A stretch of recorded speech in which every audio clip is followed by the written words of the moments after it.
कभी कभी इंसान धन कमाते कमाते यह भूल जाता है कि असली दौलत उसकी तिजोरी में नहीं, उसके कर्मों में होती है।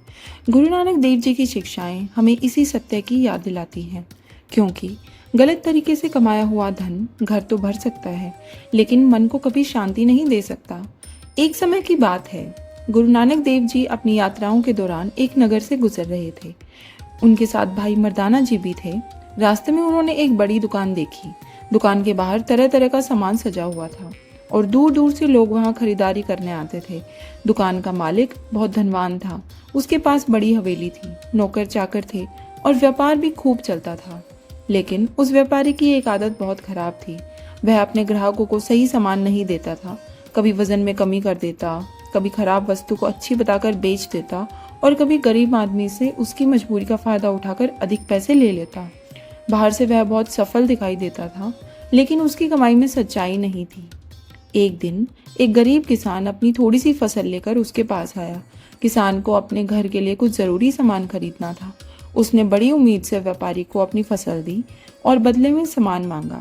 व्यापारी ने किसान की मजबूरी देखी और जानबूझकर कम कीमत लगाई। किसान ने विनम्रता से कहा, सेठ जी, यह मेरी पूरे साल की मेहनत है। मेरे बच्चे का घर इसी से चलता है। कृपया इसका उचित मूल्य दे दीजिए। व्यापारी हंसकर बोला, बाजार में जो कीमत मिल रही है वही दूंगा। लेना है तो लो, नहीं तो कहीं और चले जाओ। गरीब किसान के पास कोई दूसरा रास्ता नहीं था। उसने भारी मन से सौदा स्वीकार कर लिया और वहां से चला गया। दूर खड़े गुरु नानक देव जी यह सब देख रहे थे। भाई मर्दाना जी ने गुरु जी की ओर देखा और पूछा, गुरु जी, इतना धन होने के बाद भी यह व्यक्ति गरीबों से इस तरह व्यवहार क्यों करता है? गुरु नानक देव जी शांत रहे। उन्होंने कुछ क्षण उस व्यापारी की ओर देखा और कहा, मर्दाना, मनुष्य धन को अपना समझकर जमा करता रहता है, लेकिन उसे यह याद नहीं रहता कि एक दिन उसे यह सब छोड़कर जाना है। कुछ देर बाद गुरुजी उस व्यापारी की दुकान पर पहुंचे। व्यापारी ने उन्हें देखा, सामान दिखाते हुए कहा, आइए जी, मेरी दुकान पर आपका स्वागत है। बताइए आपको क्या चाहिए? गुरु नानक देव जी ने मुस्कुराकर कहा, मुझे ऐसा सामान चाहिए जिसकी कीमत कभी कम ना हो। व्यापारी यह सुनकर हैरान हो गया। उसने कहा, ऐसा कौन सा सामान है गुरुजी? मेरे पास तो बहुत कीमती वस्तुएं हैं। गुरुजी ने उसकी आंखों में देखते हुए कहा, वह चीज जो मृत्यु के बाद भी मनुष्य के साथ जाती है। व्यापारी चुप हो गया। गुरुजी ने कहा, सच्चाई की कमाई, किसी भूखे को दिया हुआ भोजन, किसी दुखी के आंसू पोंछने की कोशिश और ईमानदारी से किया हुआ कर्म, यह वह धन है जो इंसान के साथ रहता है। व्यापारी ने बात को हंसी में उड़ाने की कोशिश की। गुरुजी, दुनिया धन से चलती है। अगर मैं व्यापार में थोड़ा लाभ न कमाऊं तो मेरा घर कैसे चलेगा? गुरु नानक देव जी ने उत्तर दिया, लाभ कमाना बुरा नहीं है, लेकिन किसी की मजबूरी से लाभ कमाना मनुष्य को भीतर से गरीब बना देता है। ये शब्द व्यापारी के मन में उतर गए। गुरुजी ने आगे कहा, तुम्हारी दुकान में सामान बहुत है, तुम्हारी हवेली में धन बहुत है, लेकिन अगर तुम्हारी कमाई में किसी गरीब की मजबूरी की आह शामिल है तो सोचो, तुमने वास्तव में क्या कमाया? व्यापारी के चेहरे की मुस्कान गायब हो गई। उसे अचानक उन सभी लोगों की याद आने लगी जिन्हें उसने वर्षों से धोखा दिया था।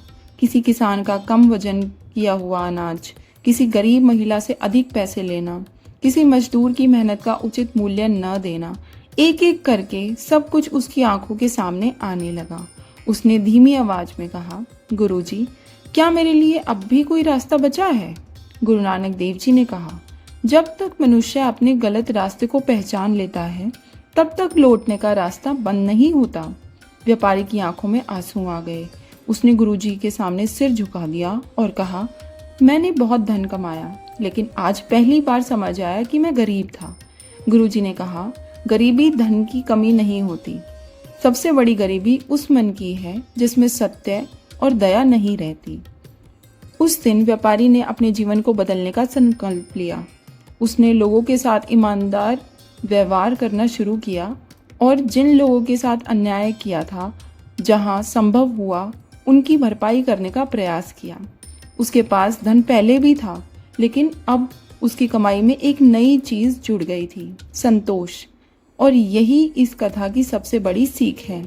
गुरु नानक देव जी हमें यह नहीं सिखाते कि धन कमाना छोड़ दो, वे हमें सिखाते हैं कि धन कमाओ लेकिन ईमानदारी से, मेहनत करो लेकिन किसी का हक मत छीनो, अपने लिए कमाओ लेकिन जरूरतमंद के साथ बांटना मत भूलो, क्योंकि तिजोरी में रखा धन एक दिन किसी और का हो जाएगा, लेकिन अच्छे कर्मों की कमाई इंसान के जाने के बाद भी उसकी पहचान बनकर रहती है।